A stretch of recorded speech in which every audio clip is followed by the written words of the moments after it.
ناظرین، آپ دیکھ رہے ہیں پروگرام صحت کی باتیں اور میں ہوں آپ کا میزبان حکیم راحت نسیم سودروی۔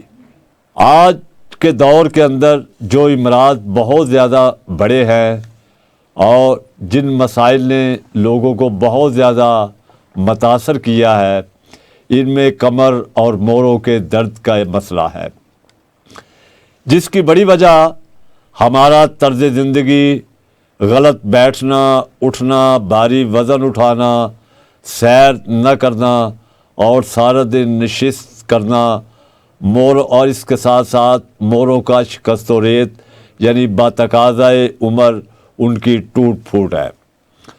اس کا علاج طب کے اندر بڑا مؤثر ہے اور ہم بعض تدابیر اختیار کر کے اس امراض سے بچ بھی سکتے ہیں، لیکن اس کے لیے ضروری ہے کہ ہم اپنا طرز زندگی فطرت کے قریب رکھیں، ہم صبح سویرے اٹھیں، سیر کریں اور اس کے علاوہ زیادہ وزن نہ اٹھائیں۔ جو لوگ نشست پر بیٹھنے کا کام کرتے ہیں انہیں چاہیے کہ وہ باقاعدگی کے ساتھ ہلکی پھلکی ورزش کو ضرور کریں۔ تو آج ہم اسی موضوع پر بات کریں گے تاکہ ہم لوگوں کو اس حوالے سے شعور و آگاہی دے سکیں، تاکہ زیادہ سے زیادہ لوگ اس سے محفوظ رہ سکیں۔ اور اس کے لیے آج ہمارے مہمان ہیں جناب حکیم بشیر بیروی صاحب۔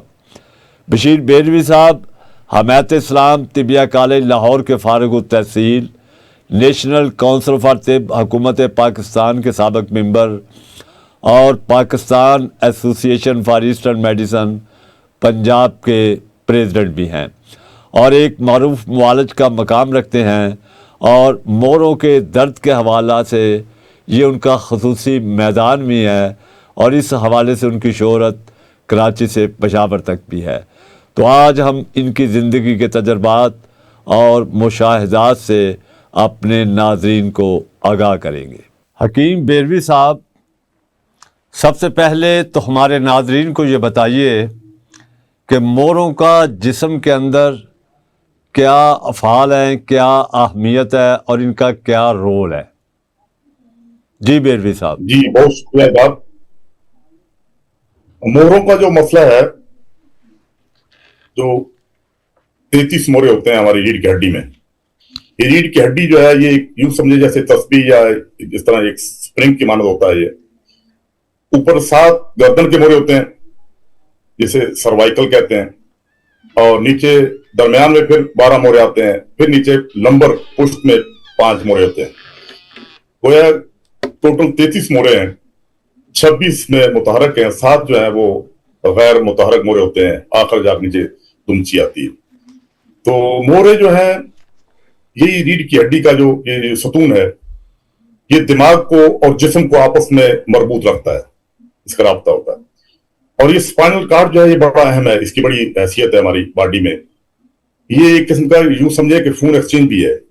ہم کسی گرم چیز کو ہاتھ لگاتے ہیں یا سر چیز کو، اس کا باقاعدہ ایک سسٹم ہے کہ ریڑھ کی ہڈی سے اعصاب جو ہے وہ پیغام دیتے ہیں چیز گرم ٹھنڈی ہے، پھر وہ ریڑھ کی ہڈی تک آتا ہے، پھر وہ دماغ تک جاتا ہے۔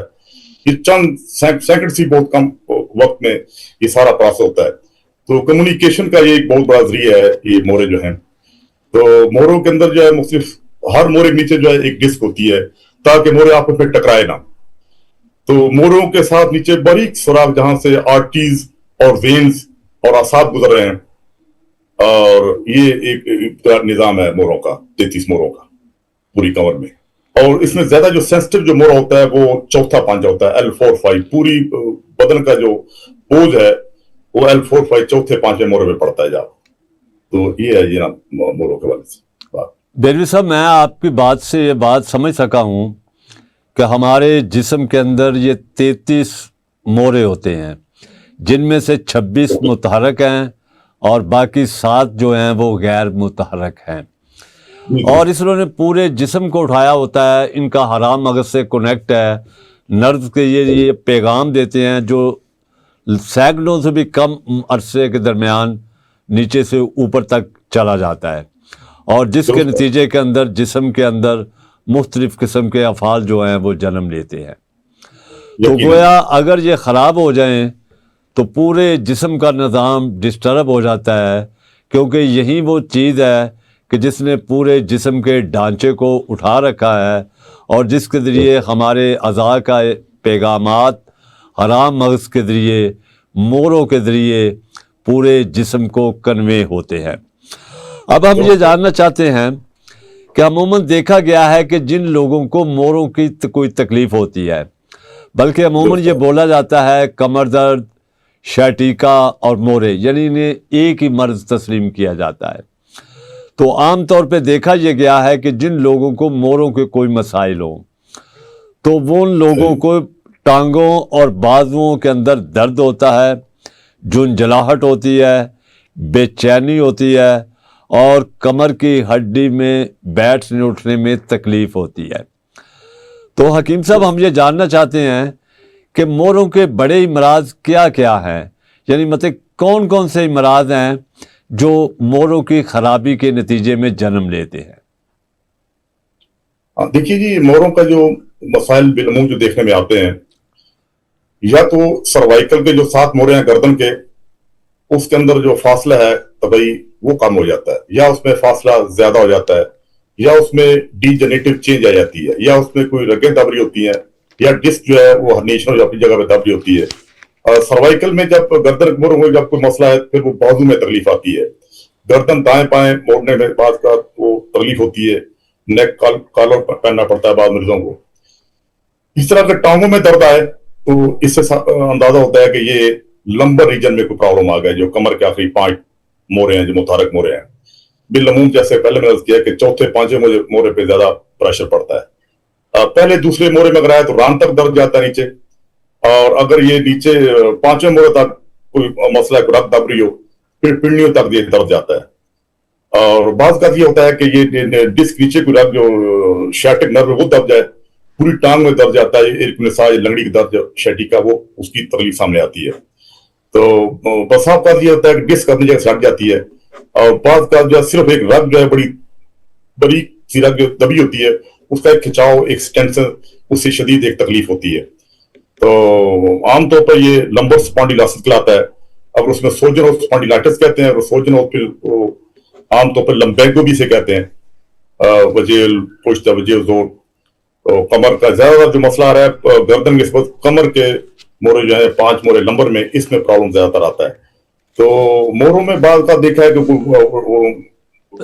ٹی بی ہو سکتی ہے، یا اس میں بالعموم جو کیلشیم کی کمی ہوتی ہے، یا وٹامن ڈی کی کمی ہوتی ہے۔ زیادہ تر سروائیکل اور یہ لمبر 2 جو حصے ہیں ریڑھ کی ہڈی میں، ان میں زیادہ تر پرابلم دیکھنے میں آیا ہے سامنے، وہ پرابلم آتا ہے اور شدید تکلیف ہوتی ہے۔ بیروی صاحب، دیکھا یہ گیا ہے کہ موروں کے جو امراض ہیں، ان کے اندر کئی لوگوں کے موروں کے اندر گیپ کے اندر فرق آ جاتا ہے، یہ گیپ بڑھ جاتا ہے یا مورے گھس پٹ جاتے ہیں۔ بعض لوگوں کو موروں کی ٹیوبرکلوسس ٹی بی بھی ہو جاتی ہے۔ لیکن سوال یہ پیدا ہوتا ہے کہ ہمارے ہاں جو عام طور پہ زیادہ مسئلہ ہے وہ ہے موروں کی شکست و ریت، یعنی ٹوٹ پھوٹ بتقاضۂ عمر۔ اور اس کے علاوہ ہمارے ہاں غلط طرز زندگی، وزن اٹھانے کی وجہ سے یا کسی بے احتیاطی کی وجہ سے موروں کے اندر درد ہوتا ہے، اور جس کے نتیجے کے اندر کمر میں درد ہوتا ہے۔ اس لیے ہم یہ لفظ بولتے ہیں کمر درد، شیٹیکا اور موروں کا درد۔ اور اسی نرو کے کمپریس ہونے سے، یہ جسے ہمارے پنجابی میں لنگڑی کا درد کہتے ہیں اور انگلش اصطلاح کے اندر شیٹیکا پین کہتے ہیں، یہ اسی کا ہے۔ تو اصل میں ہم نے دیکھا یہ گیا ہے کہ موروں کے درد آج کل یہ بہت زیادہ مرض بڑھ رہا ہے۔ اس کے بڑھنے کی وجوہات کیا ہیں کہ اتنی تیزی کے ساتھ یہ کیوں بڑھ رہا ہے؟ ہمارے طرز زندگی کے اندر وہ کون سی تبدیلی آئی جس کے نتیجے کے اندر یہ مرض تیزی کے ساتھ بڑھ رہا ہے؟ اگرچہ کمر درد کی جہاں تک بات ہے، اور دنیا کے اندر شاید ہی کوئی فرد ہوگا جسے زندگی میں کبھی نہ کبھی کمر درد سے واسطہ نہ پڑا ہو، لیکن یہ ایک جنرل سا مرض ہے۔ وہ نرو کے وجہ سے بھی ہو سکتا ہے، کسی تھکن سے بھی ہو سکتا ہے، لیکن جو موروں کی وجہ سے ہوتا ہے یہ بڑی شدت سے ہوتا ہے، بڑا تکلیف دہ بھی ہے، اور انسان کو مفلوج بھی کر سکتا ہے۔ تو کیا وجہ ہے کہ یہ مرض کیوں بڑھ رہا ہے؟ اس کے اسباب آپ نے اپنی معالجاتی زندگی میں کس طرح دیکھے ہیں؟ کیونکہ آپ اس شعبے سے خاص طور پر ریلیٹڈ ہیں۔ آپ کا ایک تعارف ہے کہ کمر درد موروں کے حوالے سے جان پہچانے جاتے ہیں اور طب یونانی کے حوالے سے آپ ایک نام رکھتے ہیں۔ تو ہم جاننا چاہتے ہیں کہ اس مرض کے بڑھنے کے کیا آپ کے مشاہدات میں آیا؟ جی اصل آپ نے درست فرمایا، واقعی یہ 2-3 دہائیوں سے یہ کمر درد لمبیگو جو ہے بیک ایک اسکارزا بہت زیادہ بڑھتا جا رہا ہے۔ ماضی میں تو ہم یہ سنتے تھے، جیسے مجھے وہ آپ کی بات سے وہ بات یاد آ گئی، وہ میاں محمد جو ہمارے صوفی شاعر ہیں پنجابی کے، تو وہ تو عمر رسیدہ لوگوں نے کہا کرتے تھے، کوئی آکے لکے دی پیٹ، کوئی آکے چک، اصل گل گئی مومدہ اندروں مک۔ یہ انہوں نے بوڑھے اور ضعیف عمر لوگ بارے کہا۔ لیکن فی زمانہ ایسا ہے کہ بچوں میں بھی آ رہا ہے مسئلہ، نوجوانوں میں بھی مسئلہ آ رہا ہے، عورتوں میں زیادہ مسئلہ آ رہا ہے، اور بہت تیزی سے مسئلہ آ گیا کمر درد کا اور شیٹیکا کا۔ جو ہی درد ہوتا ہے لوگ اس میں پریشان ہوتے ہیں۔ کچھ لوگ ان کا خیال ہوتا ہے کہ ہم ہومیوپیتھک علاج کرائیں، کوئی دیسی علاج کے لیے ہے، کوئی ایلوپیتھک کا علاج کے لیے، کوئی سرجری کا سوچتا ہے۔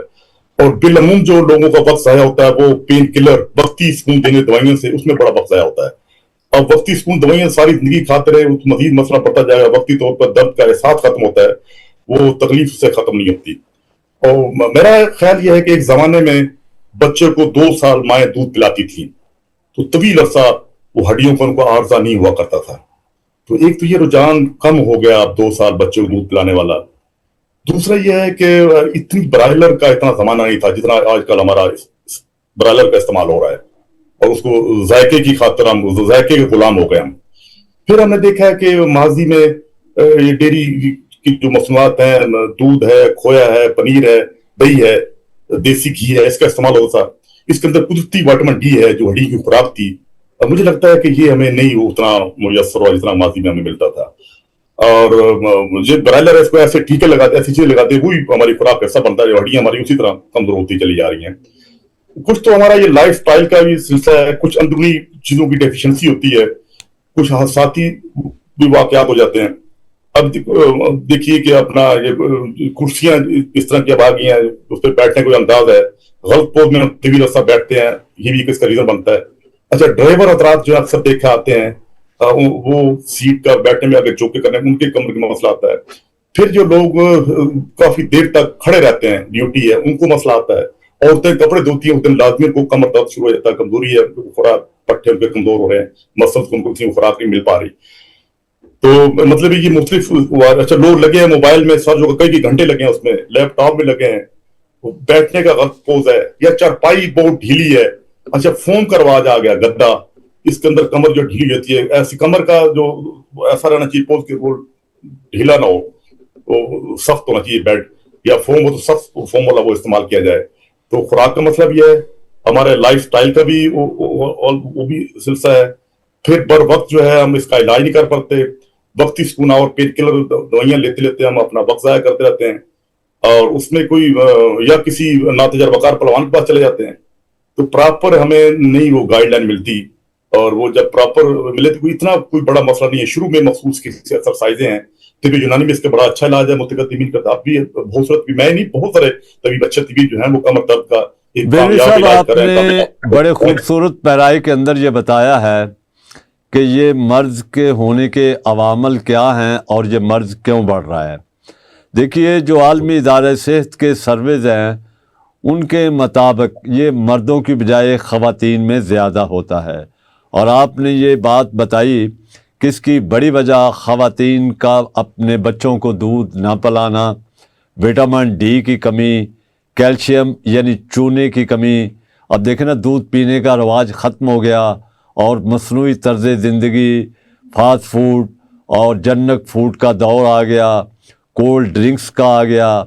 پھر ہمارا لائف سٹائل تبدیل ہوا کہ اب ہم چلنے پھرنے کی بجائے سیر کا رواج ختم ہو گیا، کرسیوں پہ لمبی دیر تک نشست کرتے ہیں، اور اکثر کمپیوٹر پہ کام کرنے والے 8-8 10-10 گھنٹے مسلسل نشست کرتے ہیں۔ اور پھر جو لوگ کام کرتے ہیں نشستوں پہ بیٹھ کے کرسیوں پہ، وہ واک بھی نہیں کرتے کہ تاکہ جس دن بھر کی ایکٹیویٹی جو ہے وہ بیلنس ہو سکے. جیسے ابھی آپ نے بڑی اچھی بات بتائی کہ آپ کے پاس جو لوگ آتے ہیں ان میں زیادہ تر وہ لوگ ہیں جو ڈرائیور ہیں, جو کمپیوٹر کا کام زیادہ دیر تک کرتے ہیں, اور سب سے بڑی بات جو آپ نے بتائی وہ آج کی جدید زندگی کی سہولتیں اچھی بات ہے, لیکن ہمیں ان کا خیال کرنا چاہیے. دیکھیں, ہم ایک وقت تھا کہ چارپائیوں پہ سویا کرتے تھے, اس کے اوپر ایک گدا ہوا کرتا تھا, لیکن اب فوم آ گیا اور فوم کے نتیجے کے اندر بھی یہ مسائل پیدا ہوئے. تو اس کا مطلب یہ ہے کہ ہمیں اس سے بچنے کے لیے ان چیزوں کو اپنے پھر رویوں پر نظر ثانی کرنی چاہیے اور ہمیں فطرت کے قریب رہنا چاہیے. اب آپ ہمارے ناظرین کی یہ رہنمائی کریں کہ اس مرض کا اندازہ صرف علامات سے ہی کیا جا سکتا ہے موروں کا, یا اس کے لیے کوئی اور بھی تشخیصی ذرائع ہے؟ دیکھیں جی, جو سائنس نے ترقی کی ہے, جو تشخیصی ذرائع, جو لیبارٹری جو ایک ارتقا ہے, اس سے ہمیں فائدہ اٹھانا چاہیے. ہر ایک کو فائدہ اٹھانے کا حق ہے. اس کے لیے مین جو ٹیسٹ ہے دنیا پر وہ MRI ہے. ابتدائی طور پر ایکس رے سے بھی اندازہ ہو جاتا ہے, CT اسکین بھی ہے, NCS, مختلف اس کے ٹیسٹ ہیں, اور ساتھ ہی اس کا وٹامن ڈی کا بھی ٹیسٹ ہونا چاہیے کہ 30 سے کم نہ ہو. اور ویسے میرے پاس جو پیشنٹ آتے ہیں کمر درد کے, میں تو ایسا کرتا ہوں کہ بھئی وہ کمر اس کے ساتھ لگا کے دیوار ساتھ کھڑا ہو جائے اور اپنا پاؤں سیدھا اٹھائے, اور ہلکا سا اٹھاتے درد شروع ہوتا ہے تو وہ شیٹی اس کی رگ دب رہی ہے, کسی ڈسک کے نیچے آ گئی ہے. اگر زیادہ پاؤں اٹھانے سے ہو تو پھر وہ موڑوں کا مسئلہ ہے, پھر لمبر میں آتا ہے جو اٹھاتا ہے. اسی طرح بازو کا ہے, بازو جو سروائکل اوپر اٹھانا ذرا مشکل ہوتا ہے, یا دائیں بائیں وہ گردن گھماتا ہے تو اس کی گردن پھنستی ہے سروائکل کی, اور کمر والے پاؤں اٹھانے سے اس کا درد ہوتا ہے, یا جھکنے سے درد آتا ہے. ہمیں اندازہ ہو جاتا ہے کہ اس کو لمبیک جو ہے اس کو اسپانڈیلاسس کا عرضہ ہے, درد کمر, اس کے موروں میں کوئی مسئلہ آ رہا ہے. اگر اس میں نمنس آ رہی ہے, سنپن آ رہا ہے, تو یقیناً یہ ڈسک کا مسئلہ ہوتا ہے. اگر ٹانگ میں کھچ آ رہی ہے تو پھر لازمی اس کا روٹ نرو کمپریشن ہے, اس کی رگ جو ہے موروں کے اندر پھنس رہی ہے. رپورٹ سے پتہ چل جاتا ہے اور تجربے کی بنیاد پر علامات سے بھی اندازہ ہو جاتا ہے کہ اس کو لمبر کا مسئلہ ہے یا سروائکل کا مسئلہ ہے, اس کو ڈسک سلپ ہے یا روٹ نرو کمپریشن ہے یا سٹینسز ہے. اسے تشخیص کرنا کوئی اتنا بڑا فیس مانا مشکل نہیں ہے. بیلوی صاحب, آپ نے بہت اچھی بات کی کہ ہمیں جدید سائنسی ذرائع سے استفادہ کرنا چاہیے. دیکھیے, جو سائنس کی ایجادات ہیں وہ انسان کے لیے ہیں, وہ کسی خاص شعبے کے لیے نہیں. جب سائنسدان نے یہ آلات بنائے ہیں, بلڈ پریشر چیک کرنے کے آلات, ڈائبٹیز چیک کرنے کے آلات, MRI, تو یہ انسان کے لیے ہیں, اور اس سے ہر وہ شخص استفادہ کر سکتا ہے جو پڑھنے کی یا ان کو استعمال کرنے کی صلاحیت اور اہلیت رکھتا ہے. تو مجھے یہ بات آپ کی بہت اچھی لگی کہ ایک معالج جو ہے اس کا بنیادی مقصد شفائے انسان ہے, اور اس کے لیے اسے ہر طریقہ کار تشخیص کا اختیار کرنا چاہیے. البتہ اسے اپنا علاج جو ہے وہ اپنے سسٹم آف میڈیسن کے مطابق کرنا چاہیے. بیلوی صاحب, میں آپ سے یہ جاننا چاہوں گا کہ شیٹیکا پین, جسے ہمارے ہاں پنجابی کے اندر لنگڑی کا درد کہتے ہیں اور طب کی اصطلاح کے اندر ارق و نساء کہا جاتا ہے, اس کا موروں کے ساتھ کیا تعلق ہے؟ اس بارے میں آپ کچھ ہمارے ناظرین کی رہنمائی کریں. دیکھیں, موروں کے جتنے پیشنٹ زیادہ تر ان میں ارق و نساء کا عرضہ ہی ہوتا ہے بالآخر جا کے. یہ سب سے لمبی بڑی ایک رگ ہے, نرو ہے.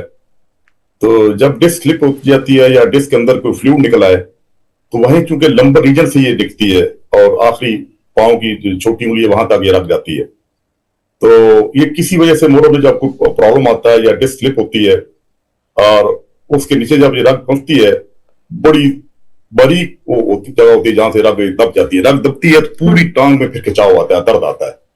تو یہی ارق و نساء ہے, یہی شیٹک نرو کا اس کا موروں کے اندر دب جانا, پھنس جانا, یہی شیٹیکا کہلاتا ہے. شیٹک نرو کی وجہ سے شیٹیکا کہلاتا ہے, اور ارق و نساء بھی کہتے ہیں اور لنگڑی کا درد بھی کہتے ہیں. بیلوی صاحب, ذرا ہمارے ناظرین اور دیکھنے والوں کی یہ رہنمائی کریں کہ اس مہلک مرض سے بچنے کے لیے ہمیں کیا احتیاطی تدابیر اختیار کرنی چاہیے؟ دیکھو, طب یونانی میں تو اس کا پراپر ایک علاج ہے. احتیاطی تدبیر کے اعتبار سے ایک تو یہ ہے ہمارا سوال یہ ہے کہ اسے بچنے کے لیے ہمیں اپنے لائف سٹائل طرز زندگی کے اندر کیا تبدیلی لانی چاہیے کہ ہم اس مرض سے بچ سکیں؟ ایک تو یہ ہے کہ جب وزن اٹھایا جائے وہ ہمیشہ بیٹھ کر اٹھانا چاہیے اور وہ اس کا پینڈلی پہ ٹانگوں پہ اس کا وزن آئے. جب وزن اٹھاتے وقت آگے دور سے اٹھایا جائے تو وزن اگر 100 کلو ہے تو اس کا وزن 8 گنا بڑھ جائے گا, 800 کلو تک چلا جاتا ہے. وزن اٹھانے میں بڑی احتیاط کرنی چاہیے. دوسرا یہ ہے کہ ہمارا جو بیٹھنے کا انداز ہے وہ درست ہونا چاہیے. بالکل سٹریٹ بیٹھنا ٹھیک نہیں ہے, پیچھے گدی رکھی ہے یا تھوڑا سا اس میں 90 درجے کا زاویہ ذرا ہٹ کے ہونا چاہیے. سٹریٹ بیٹھنا, سیدھا رکھنا دیر تک, یہ نقصان دہ ہے. اس طرح دیر تک مسلسل کئی گھنٹے کھڑا ہونا وہ بھی اس کا سبب بنتا ہے. اچھا, بہت دیر تک بیٹھے نا وہ بھی اس کا سبب بنتا ہے. اچھا, ذہنی دباؤ اس کا بہت بڑا اس کا ایک ریزن ہے. اچھا, جو اوور ویٹ لوگ ہیں جن کا لمبا قد ہے اور وزن بڑھ گیا ہے, تو جن کا وزن بڑھ جاتا ہے ان کو رات بھی یہ تکلیف ہو جاتی ہے. تو جتنے انچ ہمارا ہائٹ ہے اتنے kg وزن ہونا چاہیے, وزن کو نہیں بڑھنے دینے چاہیے. تو اسی طرح یہ ہے کہ جب پسینہ آیا ہو اور فوری وہاں اے سی میں چلے جائیں, اس سے پرابلم ایک آتا ہے. موسم سرما میں اچانک کوئی سرد ہوا لگ جانا, گرم بستر نکلتا ہے, اس سے بھی ہوتا ہے. جب سردی لگ جانا اور سرد گرم ہونے سے بھی عارضہ لاحق ہوتا ہے. تو اسی طرح بیڈ جو ہے وہ سخت ہونا چاہیے, بہت نرم ڈھیلی چرپائی نہیں ہونی چاہیے. تو ذہنی دباؤ میں دیکھیں, ذہنی دباؤ کا بڑا عمل دخل ہے. آپ دیکھیں ہمارے دماغ سے جو ڈوپامین ہارمون نکلتا ہے جو خوشی کا باعث بنتا ہے, اس سے کمر آپ کی ریلیکس رہتی ہے. جو لوگ مسلسل ذہنی دباؤ کا شکار رہتے ہیں, دیکھیں بلی کو آپ دیکھیں کبھی آپ غصے میں اس کی جو کمر ہے اس کو وہ دورہ کر لیتی ہے, ریڑھ کی ہڈی پہ اثر آتا ہے. اسی طرح ایک جو ٹیم ہے کسی میچ کھیل کے آ رہی ہوتی ہے, جب شکست میں آتی ہے تو بالکل کمر انہوں نے کھینچی ہوتی ہے, ایک تناؤ ہوتا ہے. خوشی میں بڑے ڈھیلا ڈھالا وہ کمر ہوتی ہے. ریڑھ کی ہڈی پہ فوری اثرات آتے ہیں ڈپریشن کے, پریشانی کے, ذہنی تناؤ کے. اس کے بعد یہ ہے کہ ہمیں اس میں پروٹین لینی چاہیے زیادہ. اس میں پروٹین اور جتنی غذا, جیسے انڈا ہے یا ڈیری فارم والی چیزیں ہیں, گوشت ہے, نشاستیں کا ذرا کم کر دینا چاہیے. تو یہی بنیادی جو باتیں ہیں اس پہ عمل رکھا جائے میرے خیال بچ سکتے ہیں. بیری صاحب, اب میں آپ سے آخری سوال کرنا چاہوں گا کہ دیکھیے عمومی طور پر ہمارے ہاں دیکھا گیا ہے کہ سرجری کے اندر سرجری کہا جاتا ہے لیکن طب کے اندر سرجری نہیں کی جاتی. طب یونانی کے اندر اس کا علاج معالجہ کیا ہے؟ اگر کسی کو کمر میں درد ہو رہا ہے, موڑوں کے مسائل ہیں, تو آپ اس حوالے سے ہمیں طب کے کوئی ایسے نسخہ جات بتائیے جو لوگ آسانی سے بنا بھی سکیں اور لوگ بغیر سرجری کے استفادہ کر سکیں. میں سمجھتا ہوں کہ بعض کیس بڑے کروشل, بڑے کریٹیکل ہوتے ہیں. کوئی حادثہ ہو گیا ہے, بندوق کی گولی لگ گئی ہے, یا کوئی ٹیومر آ گیا ہے, یا فریکچر ہو گیا ہے, انہیں سرجری کے لیے ریفر کر دینے میں کوئی مذائقہ نہیں ہے. اگر اس کا حرام مغز کٹ گیا ہے یا اس کا سٹول اور یورین جو ہے وہ اپنے کنٹرول میں نہیں ہے, کچھ کیس ہوتے ہیں سرجیکل وہاں کرنے. اس سے بیشتر جو ہے کوئی گھبرانے کی ضرورت نہیں ہے. مخصوص طرز کی ایکسرسائز بھی ہوتی ہیں. اور ہمارے یہاں طب یونانی میں مساج تھراپی, یہ دلک طریقہ ہے باقاعدہ. اس کے بعد زماد لگاتے ہیں, مساج ہے, کھانے کے لیے جو ٹانک ہے, مقویات ہیں, حریرہ جات ہیں, یا دوائیں بھی ہیں. مثلاً جو مساج اس کے لیے بڑا مؤثر ہے, بارہا ہمارے تجربے میں آیا. 100 گرام لے لیں اس کا روغن کتان, السی کا تیل ہوتا ہے, تو 25 گرام اس میں روغن کرمفل, یہ لونگ کا تیل لیا جائے, اور 10 گرام اس میں ڈال دیا جائے یہ دار چینی. اگر ممکن ہو تو کچھ 20 گرام وہ روغن زیتون ڈال دیا ہے. وہ نہ ملے پھر آپ تیلوں کا تیل بھی ڈال سکتے ہیں. یہ شیشے کی بوتل میں رکھنا ہے. اس کا مساج کرنا ہے, بٹھا کر لٹا کے نہیں کرنا, نیچے سے اوپر دونوں ہاتھ کے انگوٹھوں سے اوپر مساج کرنا ہے. لیکن یہ جب مساج کرنا ہے تو وہ ایسا ہے کہ سردیاں اگر ہیں تو بند کرنے میں ٹھنڈی ہوا نہ لگے, جسم وارم اپ ہو پھر مساج کرنا. مساج کے بعد جو ہے پھر وہ اس کی مخصوص ایکسرسائزیں بھی ہیں تاکہ بوروں کو بیلنس کیا جا سکے. بالکل صاحب, ایک عام نسخہ ہے اس کے لیے مغز پمبا دانا. اس کو رات پانی میں بھگو کے 1 چمچہ صبح شہد میں ملا کے پینا, یہ عموماً کمر درد کے لیے مفید ثابت ہوا ہے. آپ کیا رائے دیں گے؟ بہت اچھا ہے. اس کے اندر فاسفورس بھی ہے, اس کے اندر کچھ کیلشیم بھی ہے, وٹامن ڈی بھی ہے, اور اس کے ساتھ اسگند جو ہے اشواگندھا جسے کہتے ہیں ثانیہ, اس کی جڑ کا چھلکا کے ساتھ شامل کیا جائے اور زیادہ یہ مؤثر ہو جاتا ہے. بلوی صاحب, میں آپ سے اب آخری سوال کروں گا کہ آپ نے بڑی اچھی رہنمائی کی, آپ نے ان کے لیے نسخہ جات بھی بتائے, تو کیا آپ بتا سکتے ہیں کہ طب کے اندر بھی فزیوتھراپی سے بھی اس کا کوئی نرو کمپریسو کے لیے کام ہوتا ہے, اور کیا کوئی مرکب دوائی آپ تجویز کر سکتے ہیں جو آپ کے مشاہدے میں آئی ہو؟ جی جی یقیناً، فزیوتھراپی وہی جو ہماری ٹیکنیکس ہیں اس کی ایکسرسائز کے لیے، کہ جو کمر درد کا پیشنٹ ہے، جو کامن جو ایکسرسائز ہے، اس کو پیٹ پر لٹا دیا جائے، 2 بندے اس کو ایکسرسائز کرائیں، ایک جو ہے اس کو دونوں کولوں کو دبائے نیچے، اور ایک جو دوسرا جو فرد ہے اس کو ایڑی کو کول ایک ساتھ لگائے، پہلے 3 دفعہ دائیں ایڑی کو، پھر 3 دفعہ بائیں ایڑی کو. یہ اس کی ایک مخصوص ایکسرسائز. اس کے علاوہ اور بھی ایکسرسائزیں ہیں. کمر پر لیٹ جائے پیشنٹ اور وہ گھٹنوں کو فولڈ کر لے اور نیچے سے کولوں کو اوپر اٹھائے. کوئی دوائی کا نام بتائیں گے آپ طب کی، کوئی مرکب دوائی جو آپ کے مشاہدے میں آئی ہو؟ میرے مشاہدے میں جائیے ہرمل، مصبر اور گوگل، جس طرح بادام ہے، کاجو ہے، السی ہے، تل ہے، اس کے مرکبات جو ہیں یہ اس کے لیے مؤثر ہیں. بہت شکریہ بیروی صاحب، آپ نے بڑی خوبصورت باتیں کی، اور سب سے اچھی بات آپ نے یہ کی کہ ہمیں جدید سائنسی ذرائع سے استفادہ کرنا چاہیے. اور یہ پرسن ٹو پرسن ہر مریض کی ہسٹری ہوتی ہے، کیا وہ سرجری والا ہے کہ نہیں. اگر عام کمر درد ہے، موروں کے چھوٹے موٹے مسائل ہیں، تو اس کے لیے تو وہ ادویہ سے علاج کرے. لیکن اگر شدید نوعیت کے مسائل پیدا ہو چکے ہیں، کسی کوئی حادثہ ہوا ہے، کوئی گولی لگ گئی ہے، تو ایسی صورت کے اندر سرجری کرانے میں کوئی خرچ نہیں. بہت شکریہ بیروی صاحب کہ آپ نے موضوع کا بڑا خوبصورت احاطہ کیا. آپ نے حکیم بشیر بیروی کی گفتگو سنی جو کمر درد، شائٹیکا اور موروں کے درد کے حوالے سے تھی. انہوں نے اپنی گفتگو کے اندر یہ بتایا کہ بڑی ساری تدابیر ایسی ہیں اور طرز زندگی کی تبدیلی سے ہم اس مرض کو بڑھنے سے بھی روک سکتے ہیں اور اس سے محفوظ بھی رہ سکتے ہیں. تو آئیے ہم یہ عہد کریں کہ ہم اپنی زندگی فطرت کے قریب گزاریں گے، الگ صبح بیدار ہو کر سیر کو اپنا معمول بنائیں گے، اور وہ تدابیر اختیار کریں گے کہ جس کے نتیجے کے اندر اس مرض سے بچاؤ ہو سکے. جس طرح کہ بیروی صاحب بتا رہے تھے کہ زیادہ وزن نہیں اٹھانا چاہیے، اگر اٹھانا پڑے تو بڑی آہستگی کے ساتھ ہمیں اوپر اٹھنا چاہیے. تو حضرات، بیروی صاحب نے جو باتیں کیں یہ ہمیں اس مرض سے بچاؤ کے لیے بڑی اہمیت کی حامل ہیں. تو ہم ان کے شکر گزار ہیں، اور اگلے پروگرام کے لیے ہم اجازت چاہتے ہیں.